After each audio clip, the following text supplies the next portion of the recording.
चलिए, ये दो चीजें हो गई। मैंने आपको लर्निंग के बारे में बताया, मैंने आपको अनलर्निंग के बारे में बताया। नंबर 3 क्या है?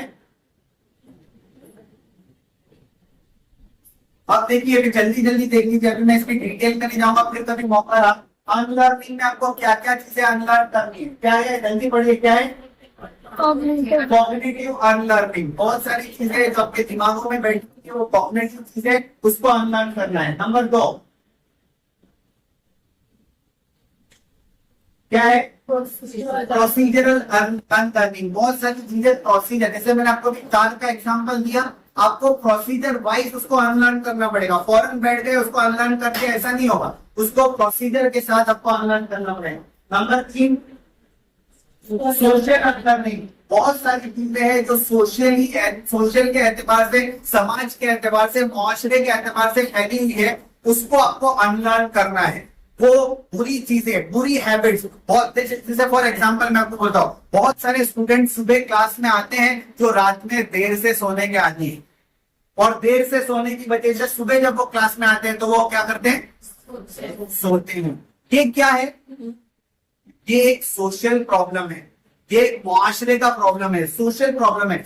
ये प्रॉब्लम आप बच्चों को टारगेट करके हल नहीं कर सकते। कैसे हल करेंगे इसको?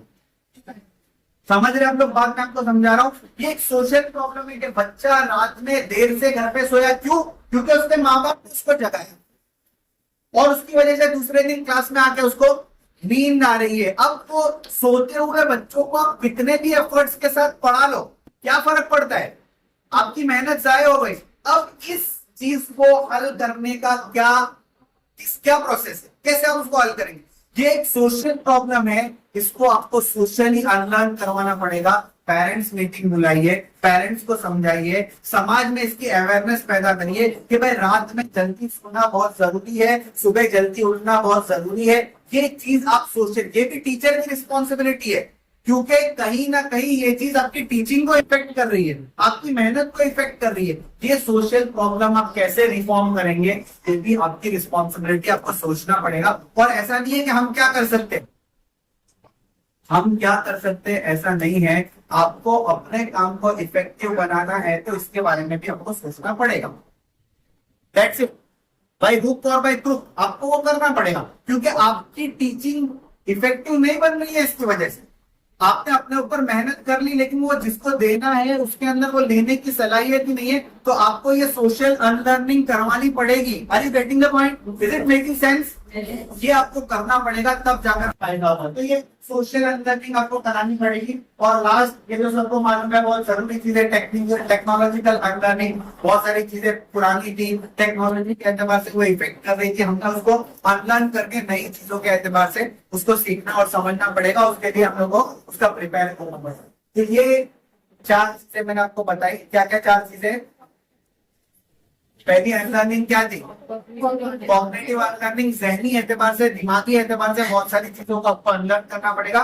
Number 2 procedural unlearning. कुछ अनलर्निंग रातों रात नहीं हो, आपको प्रोसीजर वाइज को अनलर्न करना पड़ेगा। Number 3 social unlearning. मुआशरे के एतबार से, सोशल एतबार से जो चीजें उसको आपको अनलर्न करवाना पड़ेगा। और नंबर 4 टेक्नोलॉजिकल अनलर्निंग, कि आपको समझना पड़ेगा कि किस तरीके से टेक्नोलॉजी कुछ चीजें हमें अनलर्न करके नए एतबार से उसको सीखना है। भाई अनलर्निंग इज इम्पोर्टेंट। ये भी मैंने बहुत सारी चीजें बता दी। 4-5 मेन पॉइंट से create space for adaptability.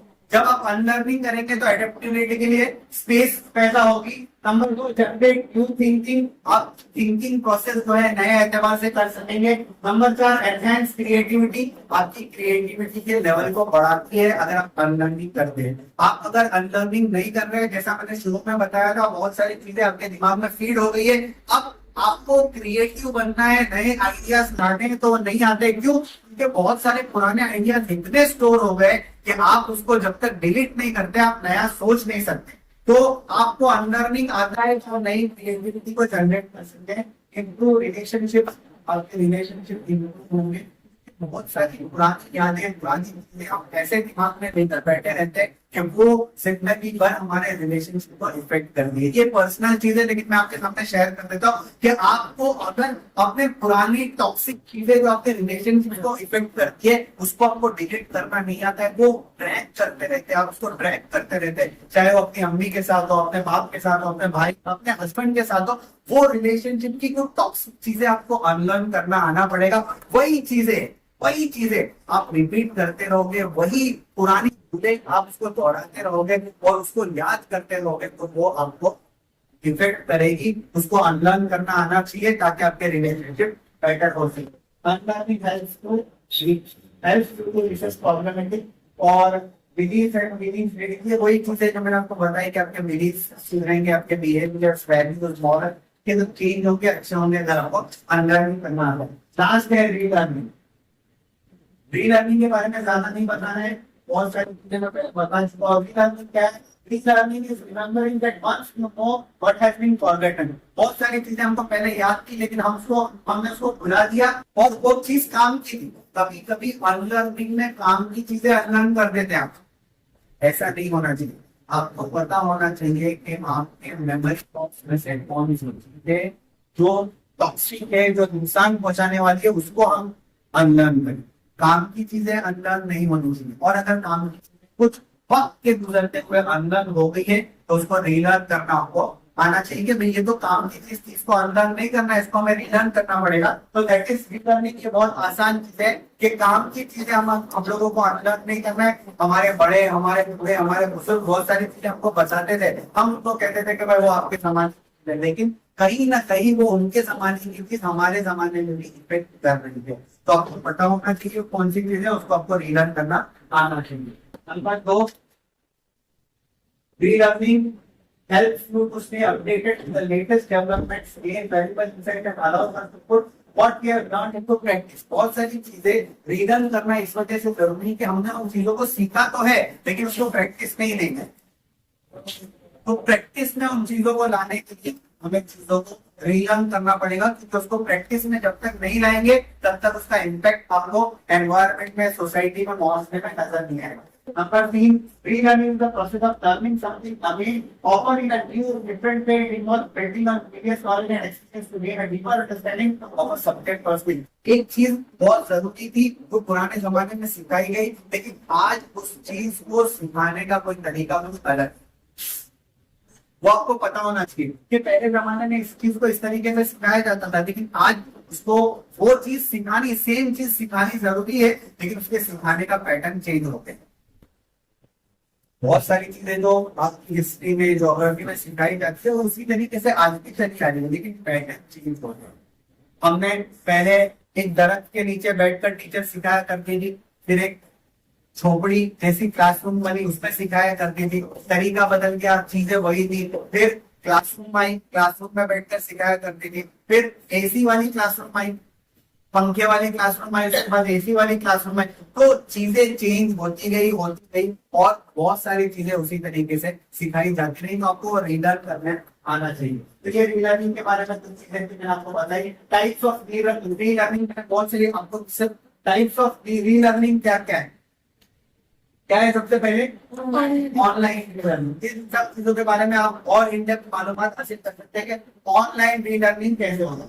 In classroom relearning, उसके बाद है सेल्फ डायरेक्टेड रीलर्निंग, उसके बाद है एक्सपीरियंशियल रीलर्निंग और है कोचिंग एंड मेंटरिंग रीलर्निंग। ये रीलर्निंग की कुछ इसमें अभी मैं इन चीजों के डेप्थ में नहीं जाता हूँ, बहुत ज्यादा हो जाएगा आज के लिए एक ही दिन में, फिर कभी मौका रहा तो इसके बारे में आएगा। लेकिन सिर्फ टॉपिक्स में आपको बता दें कि रीलर्निंग कौन सी किसमें, online relearning, in classroom relearning, self directed relearning, experiential relearning और कोचिंग एंड मेंटरिंग रीलर्निंग। ये रीलर्निंग की कुछ इसमें है तो हमको पता होना चाहिए। अब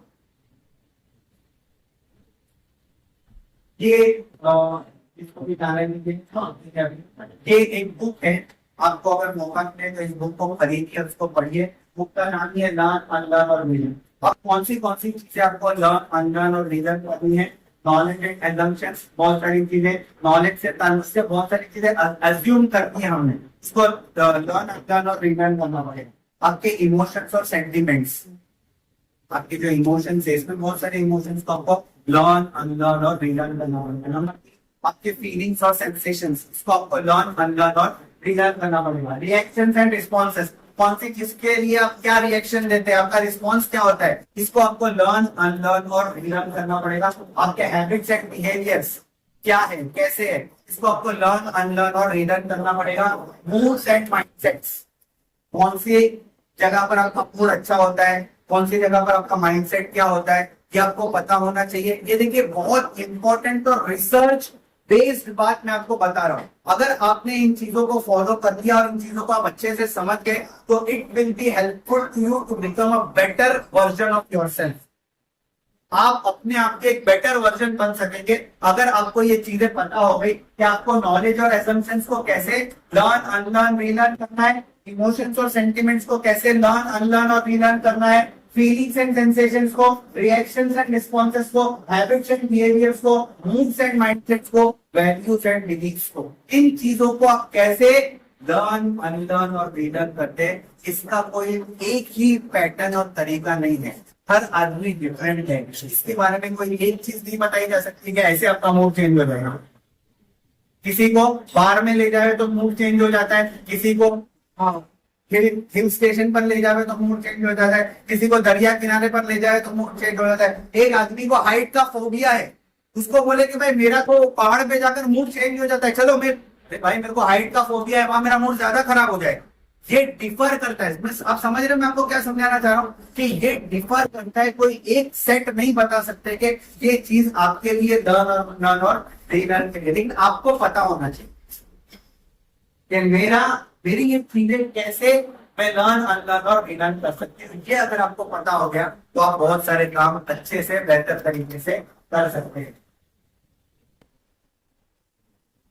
7 टेकअवेज मैं आपको दे रहा हूं, अगर आप ये लेकर जाएंगे तो बहुत काम आएंगे। सबसे पहली चीज, have a mentor to ask for help. अगर आपको लर्न, अनलर्न और रीलर्न के बारे में बहुत सारी चीजें, आपके पास अपना एक गुरु होना चाहिए, एक कोच होना चाहिए, एक मेंटर होना चाहिए, एक उस्ताद होना चाहिए, चाहे आप अपने किसी भी मकाम पर पहुंच गए हो।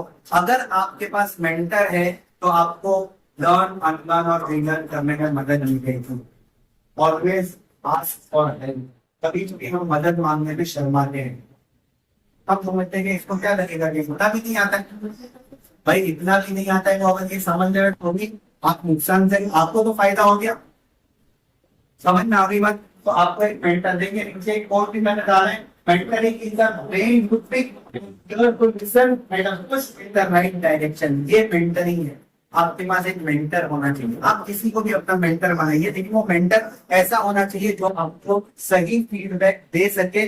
जब आप कोई अच्छा काम करे तो आपकी तारीफ कर सके, आपकी पीठ थपथपा सके, आपको शाबाशी दे सके, और जब आपकी गलती हो तो आपकी इस्लाह कर सके और आपको उसकी इस्लाह करने का तरीका बुरा ना लगे। कभी भी आपको कोई चीज उसने कह दी इस तरीके से, वो उस्ताद है, वो अपनी जगह पर है, वो एक हाइट से आपको देख रहा है और आपको उसकी चीज अगर बुरा लगी तो आप कभी भी अच्छे मेंटी नहीं बन सकेंगे। Are you getting the point? तो आपके पास मेंटर होना चाहिए। Number 2, keep challenging yourself. आप अपने आप को पुश करिए, चैलेंज देते रहिए, एक चैलेंज के बाद दूसरा चैलेंज, तो आप बहुत सारी करिए। Number 3, be willing to try new things. हमेशा नई चीजें करने के लिए कोशिश करते रहिए और हमेशा नई चीजें ट्राई करते रहिए।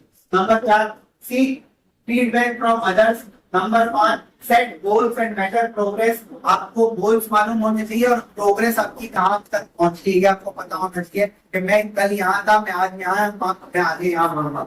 और last, be ready to invest in yourself. ये बहुत मुश्किल चीज है, be ready to invest in yourself. ये बहुत मुश्किल चीज है, इसको मैं थोड़ा तफसील से बताना चाहूंगा। क्या मतलब इसका?